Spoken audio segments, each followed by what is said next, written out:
Good morning. My name is Scott Redler. Welcome to today's Friday's Relaxed Morning Call. Hope if you were celebrating the holiday, you had a good one. And as far as today's concerned, non-farm payrolls already out, a little lighter than expected. Kind of funny that I think, yesterday Goldman upped their numbers to about 200,000 jobs, but, who knows why. With that said, futures have been a little bit all over the map, but overall this week's been a pretty decent bounce back. We put a low in the SPX around 1627 last week, and we figured we could try and trade some type of methodical bounce. And, some spots were better than others, but that's been the story of the entire summer. We were able to see a lot of the relative strength that took place during the decline in August because we weren't caught in it. So it, made some sense as far as, focusing a little bit more on the go-to names. You look real quickly at the chart of the SPX, you will see that, here's a trend line that's been intact since November. Following it all the way up. Here, it's getting a little testy, right? Holding right on there, but then what did it do? It started to, push away from it as the financials got a little stronger and as the leadership names, some of them making 2013 highs. So you look at it today will be pretty interesting, right? Today, we are up a little bit, and the question is, will we be able to take back the 50-day moving average, which is right around here? Okay, and that also, pretty much correlates with a pretty sizable resistance area. Remember, we talked about this descending channel started to break a little bit above. If you took this trade and took some risk off into the jobs number, no big deal. So the question is, can we get above and stay above 1664? So with that said, we'll see what happens in the first 30 minutes. Again, it's always hard on 1, 2, 3 on day 4 to be a buyer, but doesn't mean you could just blindly short. You look at some of the names we've been tracking. Congratulations to all those who been in Facebook from the cup and handle pattern, which you take a look at real quickly, quickly here on the weekly. We've talked about this many times. This is when some macro investors started to accumulate, and then finally you had the nice breakout here of the descending trend line. But even if you did not accumulate in this and said, I want to wait and see, here was your daily chart. Big gap up, buy price 1. Here's when the market corrected in August, went again. And then yesterday, some even, acted quickly and was able to add above 42.26 for additional cash flow. And now it seems like it's on its way to this 44.45 area. Nice trade. A lot of other guys who could handle it also went after LinkedIn. LinkedIn, we talked about it perhaps being buyable on the offering. And was it buyable? My goodness, look at the size of this bar. So hopefully, you took advantage of that. I think Mark was on top of that. Some of our traders were on top of that. Really held the 21-day just like it's been holding. So gave you a nice move. So I guess today, see if it can get above yesterday's high, but be a bit careful. This is a pretty big candle there. As far as Netflix, it extended.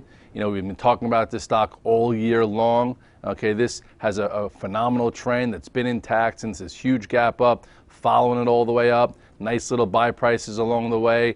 Added, right here was a nice little inflection point. Going across right here was a nice little inflection point. And now, a little tough to chase it here. Doesn't mean, again, it's a short. Okay, yesterday it did seem like it ran out of some momentum, so maybe it's up a little bit today. For a cute short, maybe if it trades below, 294.42, you could see a little bit more downside, or at least this gap filled. I think some analyst on TV, I don't even know, he was so bitter on it, but whatever. Fact of the matter is, it's been following this 8-day moving average as well as a 21-day for quite some time now, and very, very strong trend. Question right now is, what's Tesla going to do around here? Tesla also very strong stock, lots of naysayers out there. You want to draw this trend. It's been very, very strong.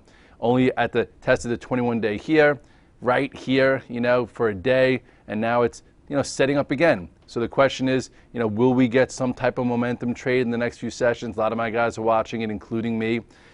I guess if it starts getting above 170, 162, you could start cheating long, and then a close above 173.70, we can get some more upside. But again, just be careful. Look at the size of this move. So with that said, there are some saying that this could actually break, that it's slowing down its momentum because it hasn't gone this week.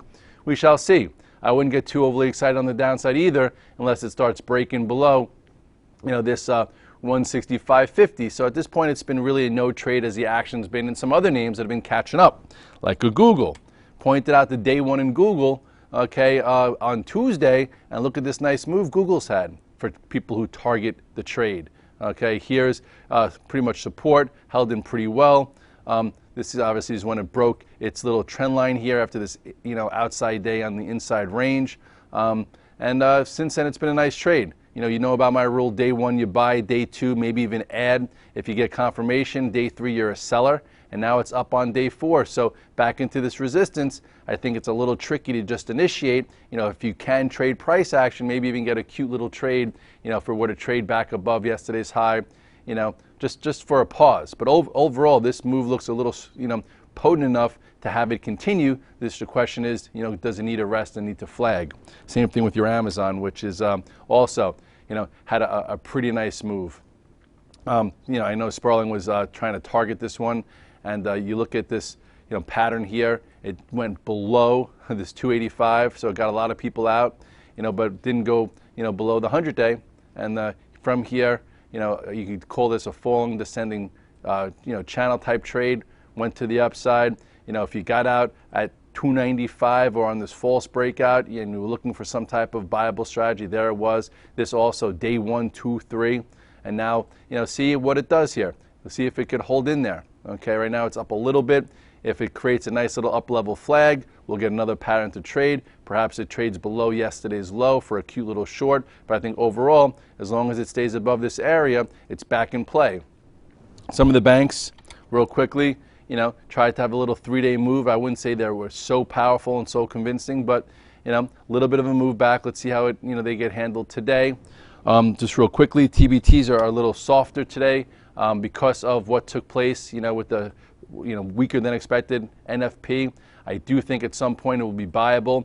If you can get a move back to this area, which I don't think you will, and I would say that's a spot to buy back.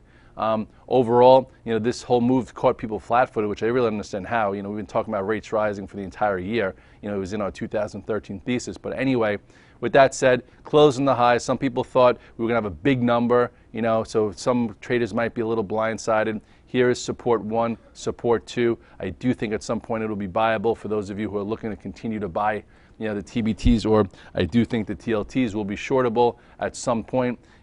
But I would maybe see how it handles this 104, 105.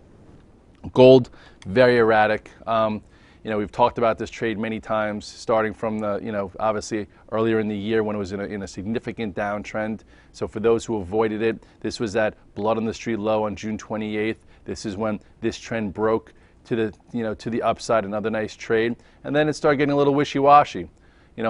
Unfortunately, gold is very, I would say, almost erratic lately, where you had this up day to kind of get guys out of their shorts, and then it opened below it the next day, and then you had follow through yesterday. So hopefully some of you did cover some into the jobs number, but the way everyone was saying how we were going to have such a hot number, I guess people thought it would be more downside. Instead, market tries to confuse as many people as they can, and so now see what happens here. 134.35 is yesterday's high. It could be some resistance. I'd give this some time here. Ultimately, I guess if you want to draw a trend line from the move off the lows, it's still held that trend. But if you were looking shorter term, obviously that was the more accelerated trend. So trade it on your time frame. This whole entire move has been very navigated. I can't even pronounce that word. You could have navigated it. Here was that intermediate trend, and then here was the big macro trend, and within this you had a nice counter trend move, and people were trying to still figure out if it was just a bounce to be sold. At this point, it's just too random for me, so I'm going to avoid it for a little while after catching a nice little long here and right around there. And we even I would think some got a cute sell there, but at this point I would give it some space. So overall, I'm going to give the whole market some space, 30 to 60 minutes in, see if this, if the upside pressure holds. Some were saying, that this is a bounce to be sold, that we have a right shoulder being developed in the S&P, that next week's going to be horrendous, 1987 or this or that. At this point, the market's not showing you that. If the bears have any power, though, just real quickly back to the chart, and because what they're saying is this, okay, the bears are saying this is what's going to take place. You're going to have, you remember this little head and shoulders pattern we had here? That was very good for us, got us out of a lot of our risk positions. Some even made money short. They're saying now you have a left shoulder here, a head here, and they're saying, this is the right shoulder, okay, the right shoulder building. So, and then obviously this would be like, I guess, the big neckline. So if that's the case, it takes a little time to happen. So with that said, I do think that they're going to have to make a stand somewhere around here, maybe even a little bit closer there. So if this is the right shoulder, they better come out and start, showing some power, which they haven't over the course of the last few weeks. It seems like, everyone's been talking about the risks of September since May, so maybe it got priced in August when the Dow was down 4% and the S&P was down 3%. We shall see. Right now, still being tactical, still having some longs and shorts, still trying to hold, a few different positions depending on what day. I have more positions, less positions today on day 4 of a rally. Not looking to chase things huge, not looking to go super duper short. I want to see how we handle the 50-day today and then see how, the individual setups keep presenting themselves, because that's where traders have been gravitating towards individual setups. Have a great day trading. Have a great weekend, and I'll see you maybe at the recap or Monday morning.